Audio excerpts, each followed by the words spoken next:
बोलो सच्चिदानंद भगवान की जय। श्रीमद् भगवद गीता मैया की जय। बोलो शंकर भगवान की जय। श्री हनुमान जी महाराज की जय।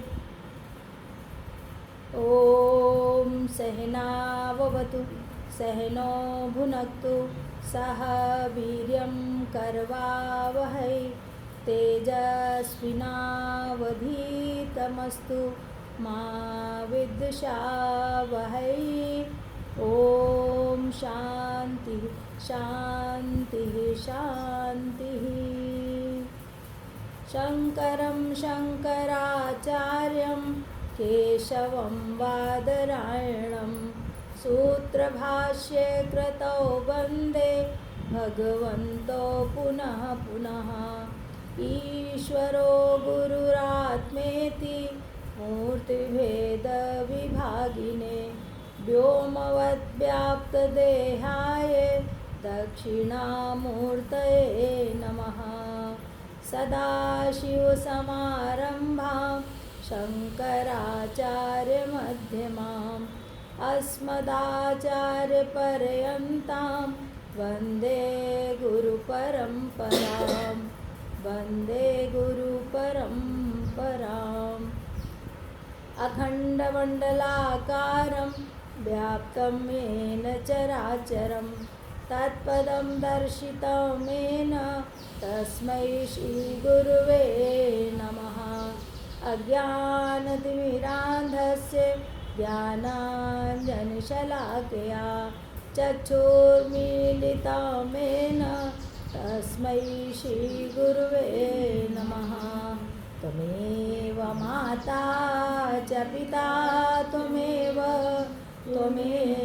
बन्धुश्च सखा त्वमेव विद्या द्रविणं त्वमेव सर्वं मम देवदेव त्वमेव सर्वं मम देवदेव। भगवान की बड़ी कृपा कि हम लोग का एक अच्छा संकल्प जो पितृपक्ष के पहले दिन से प्रारंभ हुआ और अब पितृपक्ष विश्राम की ओर भी है और प्रभु ने लगातार ये सत्संग का आनंद हम लोग को दिया। हम लोग अभी तक अध्याय 4 में ही प्रवेश कर पाए हैं।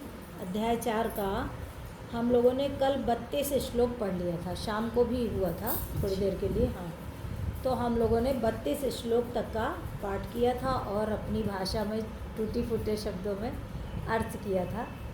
तो सब विद्वानों के बीच की चीज़ है, लेकिन प्रभु की बड़ी कृपा है, भोलेनाथ की बड़ी कृपा है कि उन्होंने जो है और क्या है ना।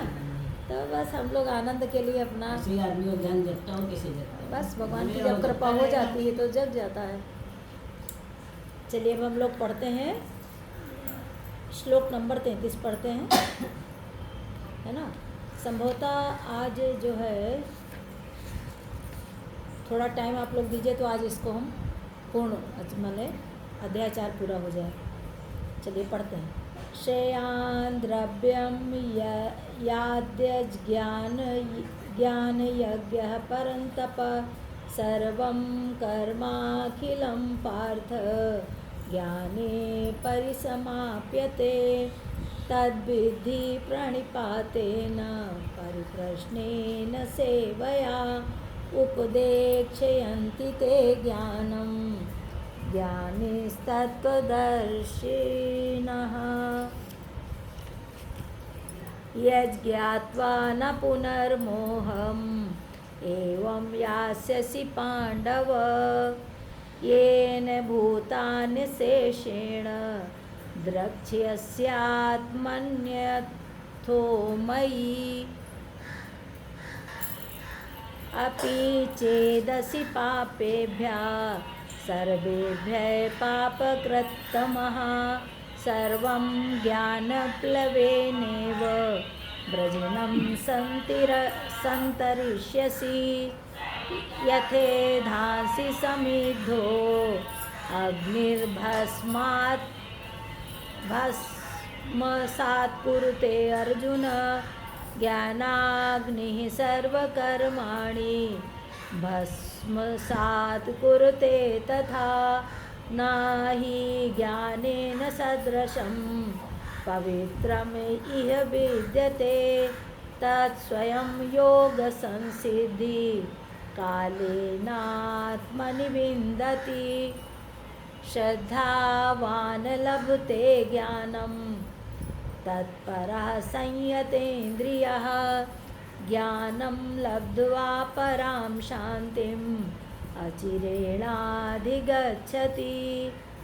अज्ञश्चाश्रद्धानश्च संशयात्मा विनश्यति नायं लोकोऽस्ति न परो न सुखं संशयात्मनः योगसन्न्यस्तकर्माणं ज्ञानसच्छिन्नसंशयम् आत्मवन्तं न कर्माणि निबध्नन्ति धनञ्जय तस्मात् ज्ञानसम्भूतं हृतस्थं ज्ञानासीनात्मनः चित्वैनं संशयं योगम् आतिष्ठोत्तिष्ठ भारत। हम लोगों ने कल 32 श्लोक पढ़ा जिसमें भगवान बता रहे हैं कि यज्ञ कई प्रकार के होते हैं। और इस श्लोक में भगवान ने बताया कि अगर हमारा वाणी का संयम हो जाए, मन इंद्रियों को हम निग्रह कर लें, है ना, तो ये भी एक प्रकार का यज्ञ है। मन को स्थिर रखना, वाणी को संयमित करना, और जब ऐसे हम हो जाएंगे तो जो शरीर की क्रिया होगी, जो भी हम कार्य करेंगे वो हमारा यज्ञ ही होगा। भगवान ऐसा कहते हैं। और कहते हैं जो ऐसे जान लेता है। और भी कई श्लोक आए हैं जिसमें भगवान ने बताया है कि यज्ञ कैसे कैसे व्यक्ति करता है। एक तो हम लोग करते हैं जो हवन करके, समिधा डाल के, घी डाल के, है ना। और जो ज्ञानी लोग होते हैं वो प्राणों को ही अंदर, सांस को रोक लेते हैं, सांस को रोक के यज्ञ करते हैं। आत्मज्ञानी चिंतन करके भगवान का यज्ञ करता है। और मन वाणी को भी हम लोग संयमित करके जो काम करते हैं वो भी यज्ञ की श्रेणी में आता है। और भगवान ने कल बताया कि यज्ञ बहुत तरीके के होते हैं, है ना। कई लोग जो हैं धन दान करके यज्ञ करते हैं, तपस्या रूप कार्य जो करते हैं, तपस्या करते हैं, वो भी यज्ञ होता है। अहिंसा का व्रत जो लोग लेते हैं कि हम किसी जीव की हत्या नहीं करेंगे, है ना। तो ये सारे कार्य जो हम तत्परता से करते हैं, मन से करते हैं, श्रद्धा से करते हैं, तो वो सब यज्ञ की श्रेणी में ही आ जाता है। और ज्ञानी लोग अपने हिसाब से करते हैं, हम लोग संसारी लोग हैं। तो संसारी लोग अगर अपना प्रतिदिन के जीवन में अगर वो संयम बरत ले, वाणी संयम हो गया, अपने कार्यों का नियमन हो गया, सुबह जल्दी उठने का हो गया कि हम लोग सुबह जल्दी उठ जाएं और उठ के अपनी दिनचर्या शुरू करें, अच्छे कार्य करें, भगवान का ध्यान करें, सूर्य भगवान को जल दें। ऐसे हम लोग प्रारंभ कर सकते हैं, अपनी साधना में आगे बढ़ सकते हैं। तो भगवान कहते हैं कि यज्ञ बहुत तरीके के होते हैं, और जो अपने मन को एकाग्र कर लेता है वो कर्म बंधन से छूट जाता है। गीता जी बार बार हमको कर्म बंधन से ही छुड़ाने की बात करते हैं, क्योंकि इतना सारा बवाल पिछले जन्मों का भी हम लोग के दिमाग में भरा हुआ है ना। और कर्म करते करते क्या होता है, पाप भी होता है, पुण्य भी होता है। तो पाप भी हम भोगने के लिए बार बार जन्म लेते हैं। इसलिए भगवान कहते हैं कर्म बंधन से मुक्त हो जाओ। कर्म बंधन से मुक्त कैसे होगा, जब सारा हमें वास्तविक ज्ञान हो जाएगा। यानी कि जब हम सब कुछ भगवान को अर्पण कर देंगे। हम लोग अपनी भाषा में, अपनी भक्ति की भाषा में बात समझ लें कि हम लोग जो भी करें वो सारा अपने भगवान को समर्पित कर दें। तो जब हम भगवान को समर्पित कर देंगे तो पाप पुण्य कुछ नहीं लगेगा। अरे जब अर्जुन ने इतना बड़ा महाभारत युद्ध किया और उनके पुनर्जन्म की कहीं बात नहीं आती, उनके पाप लगने की कहीं बात नहीं आती है, क्योंकि सिर्फ उन्होंने भगवान की ही बात मानी और भगवान ने जो कहा वो करते गए। तो जो भगवान ने कहा वो करते गए तो उनको पाप लगा ही नहीं, है ना। तो ऐसे बस अपना जीवन भगवान को अर्पित करके अच्छे काम में लगा के सत्संग करते हुए और गृहस्थ धर्म का भी पालन करना है, हम लोग गृहस्थी, वो सब करते हुए यदि हम संयम पूर्वक अपना जीवन यापन करते हैं तो निश्चित है कि हमें भगवान की प्राप्ति हो जाएगी। भगवान की प्राप्ति शरीर से ही हो जाएगी, तो ये नहीं मर के ही प्राप्त होगा। गुरुदेव कहते हैं कि अगर आपने अपनी साधना को इतना बलवती बना लिया है, अपने जीवन को इतना अच्छा बना लिया है, भाई दूसरे की मदद करना ये भी तो है, कोई परेशान है उसकी हेल्प कर दो, किसी के लिए गलत ना सोचो, किसी को कड़वा ना बोलो, ईर्ष्या ना करो, ये सब जो है अगर हमारे जीवन में धीरे धीरे आता जाएगा तो फिर हम लोग तो भगवान के नज़दीक पहुंचते ही जाएंगे। भगवान कहते भी हैं कि निर्मल मन जन सो मोहि पावा, मोहि कपट छल छिद्र न भावा। तुलसीदास जी कहते हैं ना, गोस्वामी तुलसीदास जी रामचरितमानस में कहते हैं, तो चौपाई सबको याद होगी, लगभग याद होगी नहीं? निर्मल मन जन सो मोहि पावा, मोहि कपट छल छिद्र न भावा। भगवान को मने कपट की छल और किसी तरीके का जो फालतू का आवरण होता है ना, दिखावा, दंभ, ये सब नहीं पसंद है। बस जैसे हम हैं, कोई ज़रूरी नहीं है कि हम 1 किलो मिठाई भगवान को चढ़ाएं, है नहीं, हम मिश्री से ही भोग लगाएं, लेकिन श्रद्धापूर्वक लगाएं। जो कुछ भी है भगवान आपका है, जैसी हमारी सामर्थ्य। मान लो हमारे पास इतना पैसा है और हम मिश्री का भोग लगाएंगे तो फिर वो छलावा और दंभ में गिनती हो जाता है ना। भगवान को वो चीज़ नहीं पसंद है। जैसी आपकी सामर्थ्य है वैसा आप कार्य करिए, वैसा ही दान करिए। दान में कभी कंजूसी नहीं करनी चाहिए, दान अच्छा करना चाहिए, अच्छे से अच्छा देने की एक स्वभाव बन जाता है ना, तो अच्छा रहता है। और कुछ लोग हम देखते हैं दुकान पे गए, पूजा वाली दुकान में, भैया पूजा का सामान दे दो है ना, चढ़ाना ही तो है। अरे आप किसको चढ़ा रहे हो ये तो सोचो, विचार तो करो कि हम तो ले जा रहे हैं भगवान के लिए, भगवान तो भाव के भूखे हैं। फिर जैसा उनको अर्पण करोगे वही तो फिर अपने पास ही तो वापस आता है। भगवान कहते हैं हमको जो दोगे उसके हम 100 गुना तुमको वापस करेंगे। तो ये सब समझते हुए कम से कम सत्संग के माध्यम से, गुरुदेव की कृपा से हम लोग को छोटी छोटी बात की मतलब आधार लेके जीवन अपना संवार लेना चाहिए, अच्छा बना लेना चाहिए। इन सब चीज़ों में बिल्कुल कंजूसी नहीं करनी चाहिए। और देने से कभी धन नहीं घटता है। दान दिए धन ना घटे जो सहाय रघुवीर, है ना। और कहते हैं कि धन भी वही सार्थक है जिसका हम दान करते हैं। धन निशुधन प्रथम गति जाती। प्रथम गति क्या है? भगवान के चरणों में लगाना। अरे कहीं मंदिर बन रहा है, फटाफट दे दिया।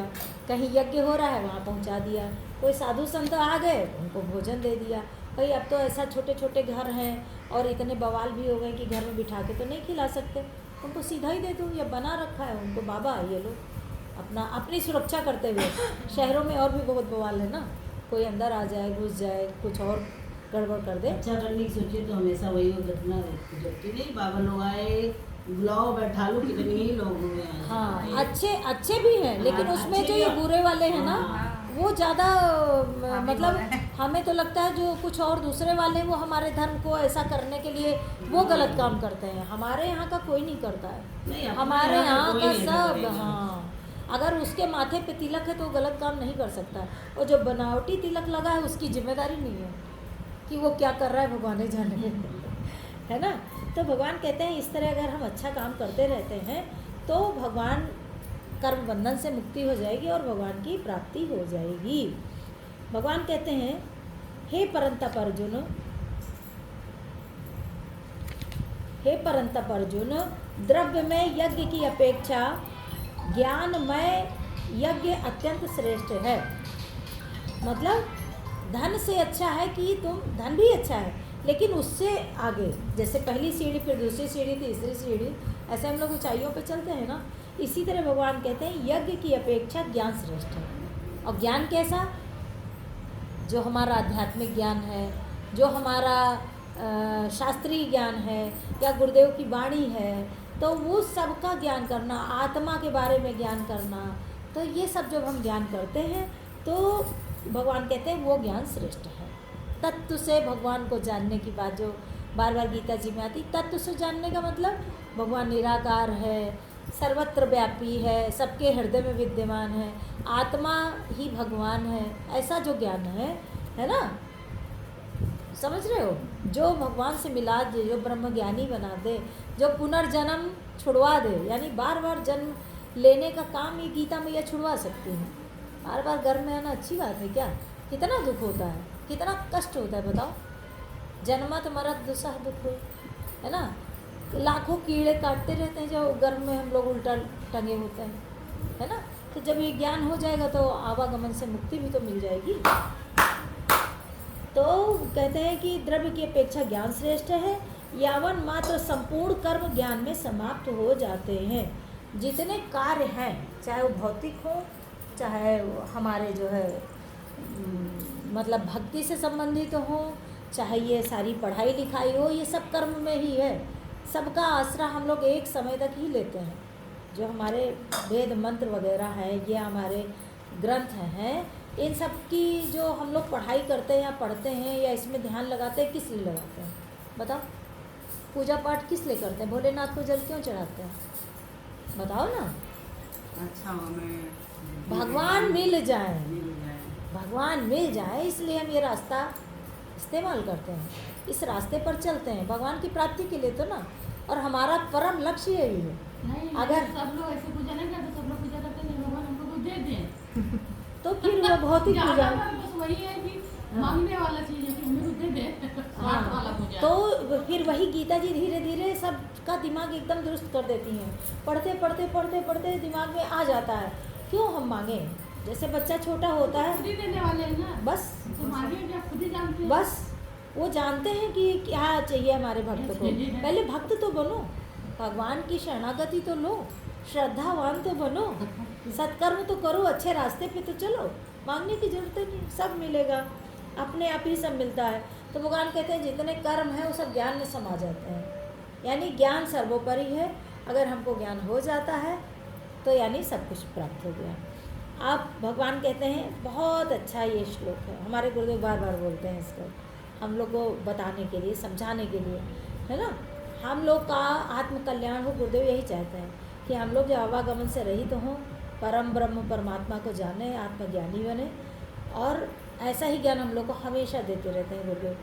कहते हैं तद विद्धि प्रणिपातेन परिप्रश्नेन सेवया उपदेक्ष्यन्ति ते ज्ञानम ज्ञानिस्तत्वदर्शिनः। भगवान कहते हैं, हे अर्जुन, उस ज्ञान को तू तत्वदर्शी ज्ञानियों के पास जाकर समझ। हम लोगों ने प्रारंभ तो कर दिया है, यहाँ पे कुछ आता नहीं है, लेकिन भगवान की कृपा है कि थोड़ा बहुत तो कम से कम इतना तो पता हो गया कि गीता जी में 18 अध्याय हैं, 700 श्लोक है, ये वेदांत का विषय है, ये आत्मज्ञान सिखाता है, अच्छा जीवन जीने की कला सिखाता है। ये सब तो गीता जी से हम लोग को पता हो गया ना। तो अब इतना पता हो गया, अब हमको क्या करना चाहिए? जो तत्वज्ञानी हैं, जो ब्रह्म ज्ञानी हैं, जो गुरु हैं, जो भगवान को बिल्कुल प्राप्त कर चुके हैं, जो बिल्कुल भगवान के नज़दीक रहते हैं, हर समय अंदर ही आनंद में रहते हैं, ऐसे गुरु के पास जाए, है ना? ऐसे गुरु के पास जाए, और जाए तो क्या करें?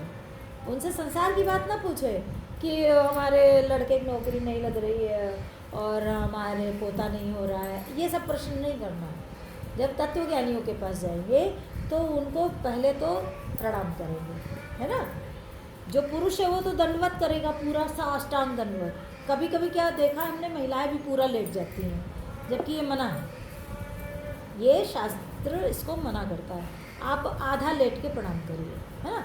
और जो पुरुष वर्ग है वो पूरा साष्टांग, हाथ पूरा फैला के, पैर एकदम पूरा लेट के, इसको दंडवत कहते हैं। दंड माने छड़ी, लकड़ी। तो जैसे वो लकड़ी लेट जाती है, वैसे पुरुष लेट के प्रणाम करे अपने गुरुदेव को, ऐसी परंपरा है ना? तो तत्वदर्शी ज्ञानी के पास जाए और दंडवत प्रणाम करे और उनकी सेवा करे। सेवा करने से कपट छोड़कर सरलता पूर्वक प्रश्न करें। अब आपके अंदर जिज्ञासा आएगी, जब हम लोग जैसे अब इतना सुनते जा रहे हैं तो कुछ तो मन में आया होगा आप लोग के, कोई प्रश्न तो उठा ही होगा ना। तो भगवान कहते हैं कि अपने गुरु के पास जाओ और उनको दंडवत प्रणाम करो, और कपट छोड़कर। कपट का मतलब होता है ऐसा ना हो कि अंदर कुछ है बाहर कुछ है। जाओ तो अच्छी नीयत से जाओ, और कपट छोड़कर सरलता पूर्वक प्रश्न करो उनसे। और क्या प्रश्न करो? परमात्म तत्व को भली बात जानने वाले ज्ञानी महात्मा तुझे उस तत्व ज्ञान का उपदेश करेंगे, है ना। धीरे करते करते हम लोग ऐसे इस रास्ते पे चलते चलते भगवान, हमको तो गुरुदेव मिल गए भाई तत्व ज्ञानी, अब आप लोग जो है अपना अपना जानो है कि नहीं। फिर वो उनके पास जाओ और फिर आपको वो रास्ता बताएंगे जिससे आपका परम कल्याण हो। एक कल्याण होता है स्वस्ति, ऐसे बोलते हैं, आशीर्वाद देते हैं। एक परम कल्याण यही है कि हम जो है भगवान के पास परमानेंट पहुंच जाए, आना जाना खत्म हो जाए, है ना। यज ज्ञात्वा न पुनर्मोहमेवं यास्यसि पांडव येन भूतानि शेषेण द्रक्ष्यात्मन्यथो मयि। जिसको जानकर तू फिर इस प्रकार मोह को नहीं प्राप्त होगा। अर्जुन तो वहाँ मोह कर रहा है, तो भगवान उसी को उपदेश दे रहे हैं, लेकिन ये सारा उपदेश हम लोग के लिए भी है ना। तो भगवान कह रहे हैं अर्जुन तू मोह मत कर।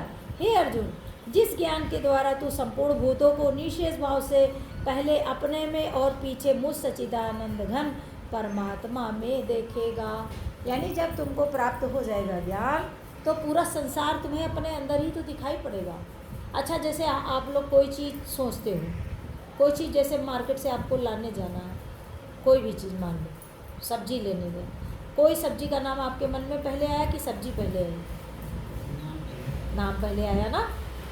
इसी तरह अगर हम भगवान का नाम लिए तो भगवान हमारे हृदय में आ गए फट से, ठीक है। तो भगवान कहते हैं कि जैसे आए, आपने नाम लिया, आपके अंदर भगवान आ गए, तो पहले आपके अंदर आ गए ना, अंदर आ गए तो पहले तू अपने अंदर देखेगा। भगवान कह रहे हैं तू अपने अंदर देखेगा, फिर भगवान स्वयं को कहते हैं मुझ सच्चिदानंद घन परमात्मा में देखेगा। मैं सत चिद आनंद, सच्चिदानंद शब्द 3 चीज़ों से बना है, सत चिद और आनंद। सत माने होता है जो तीनों कालों में रहे, जो पहले था, सृष्टि के पहले जो था, जो अभी भी है और जो बाद में रहेगा, वही सत है। बाकी सच कुछ है नहीं संसार में। क्यों नहीं सच है? क्योंकि सब बदलता रहता है। बचपन में हम कैसे थे, अब कैसे हो गए। कोई भी चीज़ है, पूरी दुनिया में हर क्षण बदलाव है। यदि हम देखते हैं तो अपना ही बच्चा इतना बड़ा हो जाता है, कहाँ पता चलता है ना। तो भगवान कहते हैं मैं सच्चिदानंद घन परमात्मा हूँ और तू सारा ज्ञान मुझ में देखेगा। सत माने जो तीनों कालों में है, चित माने ज्ञान और आनंद। जब ज्ञान हो जाएगा तो आनंद ही आनंद है। और आनंदे सर्वदेव की जय। क्या सुंदर नाम है भोलेनाथ का, है ना। तो भगवान ऐसे कहते हैं कि तुम बस मेरे पे अर्पण कर अपने आप को, दुनियादारी से दूर रहे और बस सदा मेरे में लगा रहे, लगातार। ये नहीं आज भजन कर लिया, आज कीर्तन कर लिया तो कल छोड़ दिया, अरे भर गया पेट भर गया। अरे कहते हैं राम कथा जे सुनत अगाही रस विशेष जानत ही नहीं। जो ये कह दे अरे हमने बहुत सुना है, तो उसके मतलब उसने कुछ नहीं सुना। बहुत सुना, कुछ भी पता नहीं। नियम बनाए, कोई भी नियम जिंदगी में बनाए तो लगातार चलना चाहिए। क्यों? सही है ना।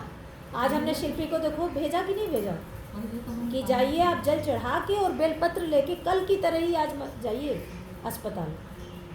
भगवान की कृपा हो गई। बहुत बीमार थे शिल्पी के पति, ये तो शिल्पी की मम्मी है ना। तो कल यहाँ से बेलपत्र ले गई, भैया के पास अस्पताल में रखी। बुखार बिल्कुल नहीं उतर रहा था, लेकिन शाम को खबर आई कि अब बुखार कंट्रोल में है। 104 बुखार, स्वेलिंग, मतलब बहुत तबीयत खराब थी।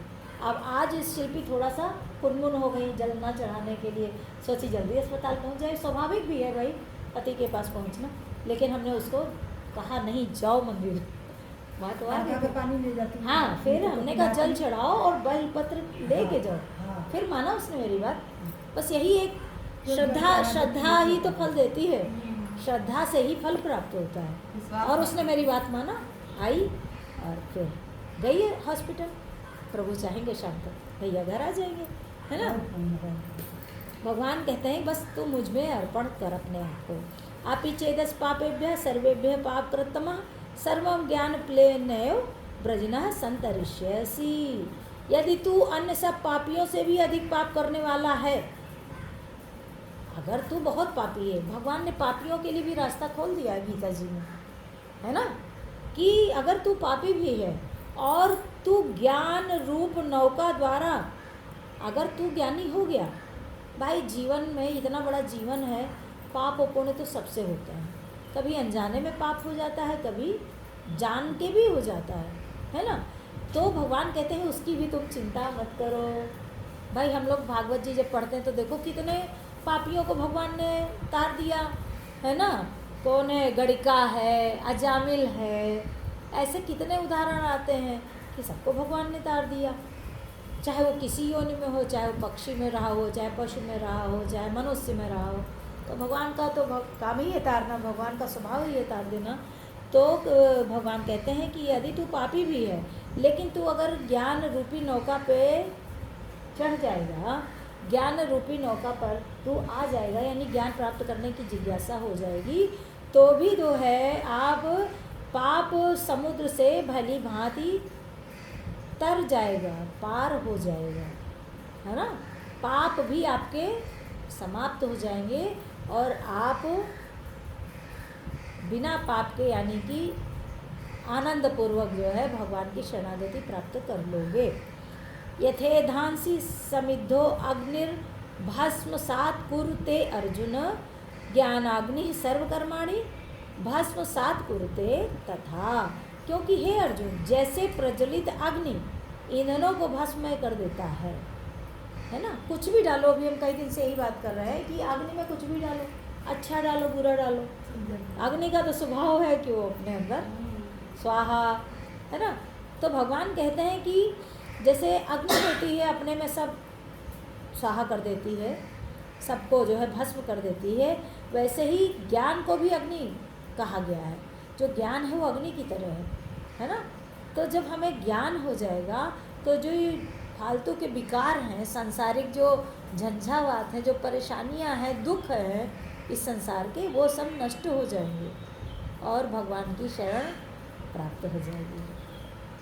न ही ज्ञानेन सदृशम पवित्रम यह विद्यते तत् स्वयं योग संसिद्धा कालेनात्मनि विन्दति।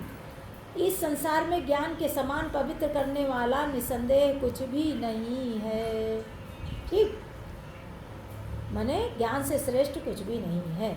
उस ज्ञान को कितने ही काल से कर्म योग के द्वारा शुद्ध अंतःकरण हुआ मनुष्य अपने आप में ही आत्मा में पा लेता है। मतलब कहीं जाना नहीं है, ज़्यादा मेहनत नहीं करनी है, क्योंकि भगवान तो अंदर ही विराजमान है ना। बस हमको क्या करना है, बाहरी जितने भी बवाल है दुनिया भर के, द्वेष और ये सब जलन जितने, मतलब उन सबको नष्ट करना है और फिर हमें साफ साफ दिखेगा। एक दिन बताया था ना कि जैसे शीशे पे धूल चढ़ जाती है, उसको साफ करो, चेहरा सही सही दिखने लगता है।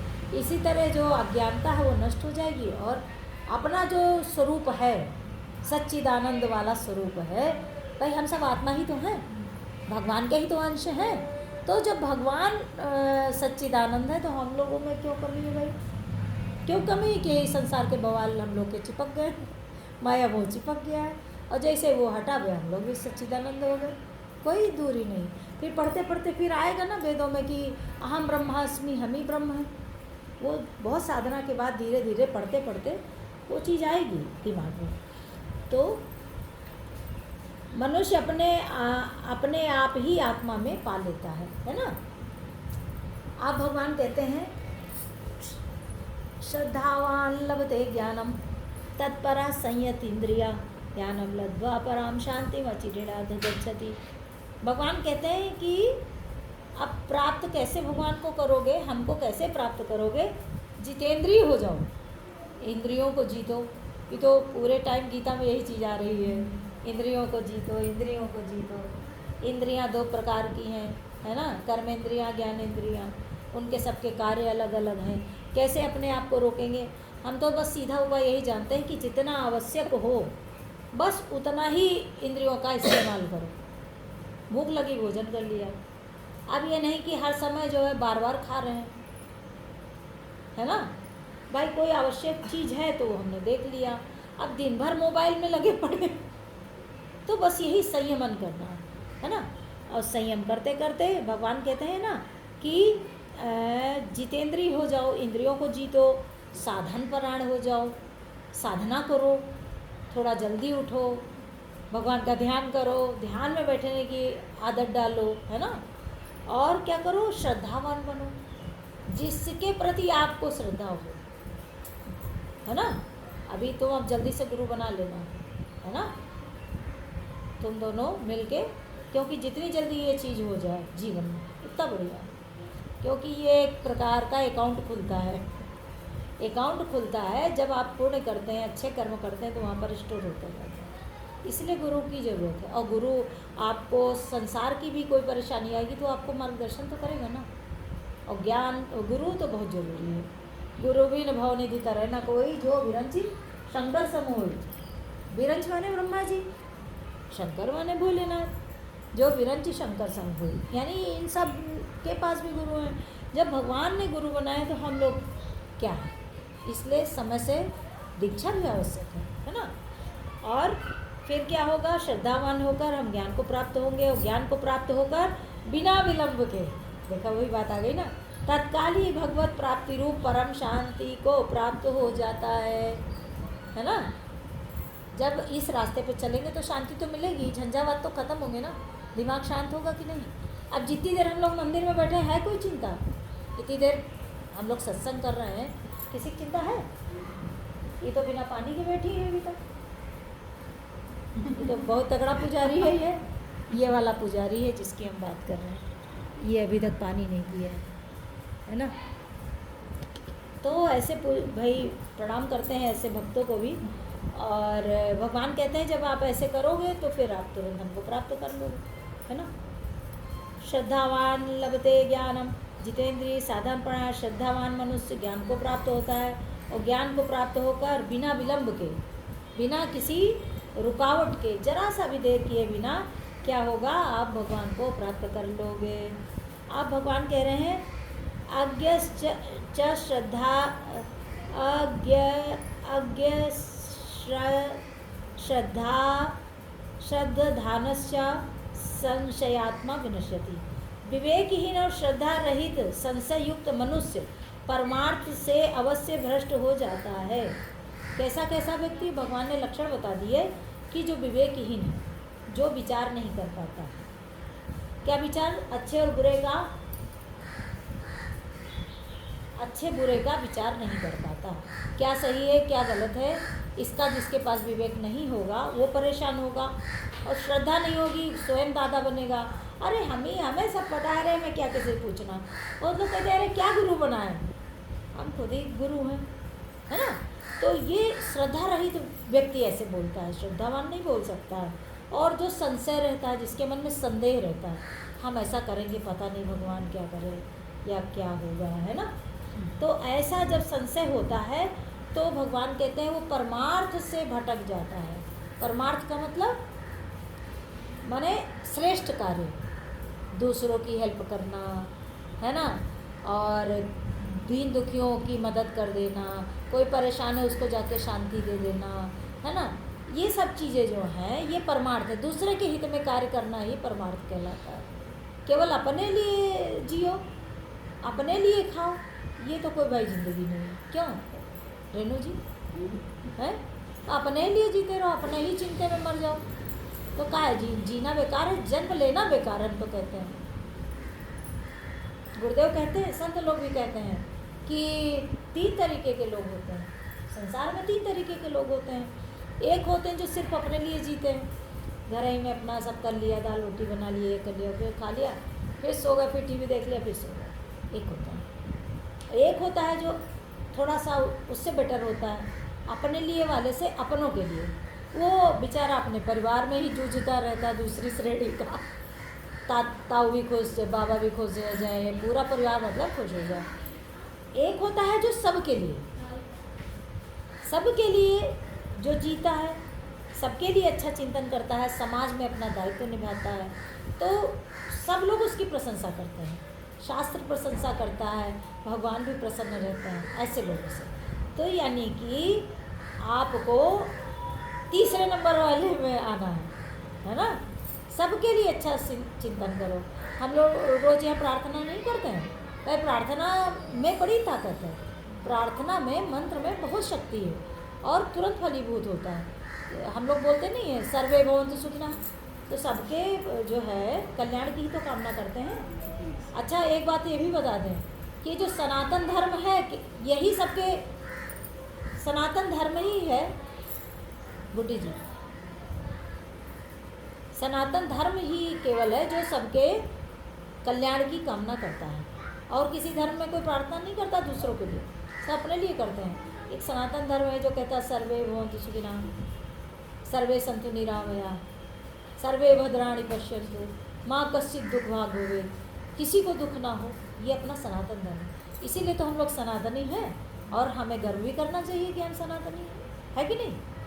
गर्व है कि नहीं? हमें अपने धर्म पे गर्व है कि नहीं? अपने सनातन धर्म पे गर्व है कि नहीं?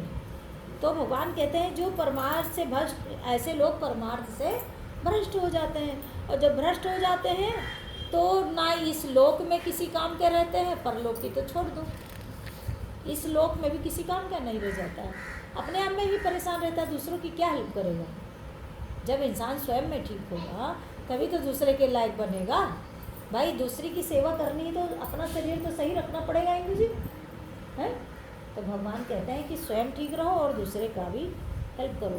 काटेगी नहीं, इसको चलने फिरने दो। अब भगवान कहते हैं योग संन्यस्त कर्माणम ज्ञान सच्छिन्न संशयम।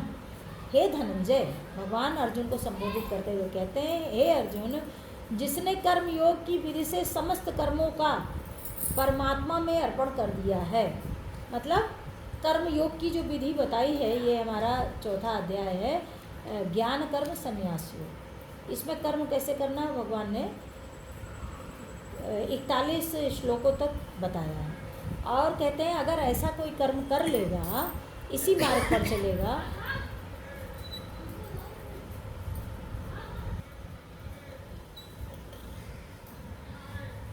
भगवान कहते हैं कि जो इस मार्ग पर चलेगा, यानी कि कर्म योग की विधि से सभी कर्मों को परमात्मा में अर्पण कर देगा और विवेक के द्वारा समस्त संशयों का नाश कर दिया है जिसने, है ना। कर्म योग की विधि से, जैसे इस अध्याय में भगवान ने कर्म का निरूपण किया है, वैसे अगर जीवन जीता है व्यक्ति और सब कर्म को परमात्मा में अर्पण कर देता है और विवेक द्वारा अपने संशयों का नाश कर देता है।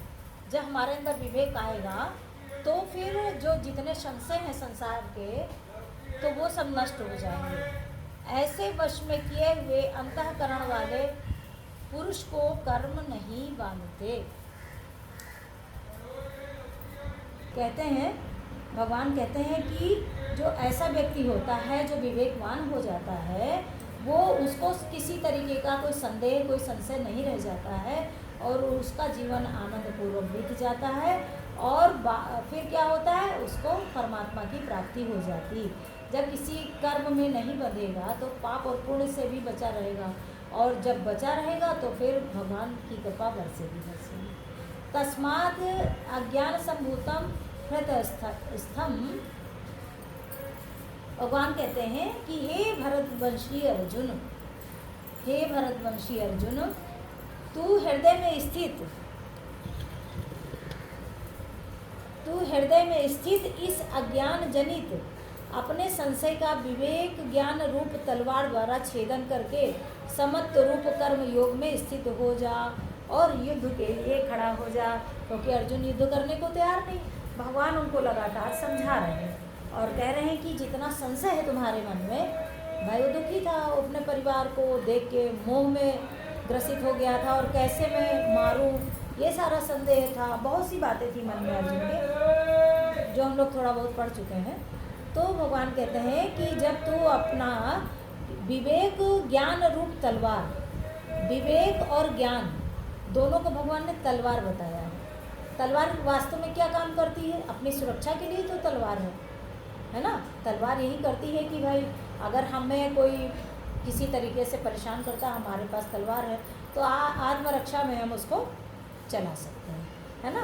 तो भगवान कहते हैं ऐसे तलवार को चलाओ, अपने विवेक को जागृत करो और ज्ञान को सामने रखो और फिर तुम समत्व रूप कर्मयोग में लग जाओ। समत्व रूप माने समान रूप से, जैसा कि हमने तुम्हें बताया है उस कर्म में लग जाओ। जो कर्म मुझ में अर्पित कर दोगे उसमें तुम्हें कोई पाप पुण्य नहीं लगेगा और तुम युद्ध के लिए खड़े हो जाओ।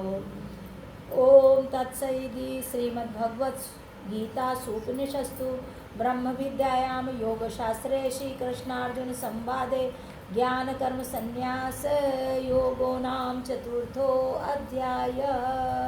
बोलिए श्रीमद् भगवद गीता मैया की जय।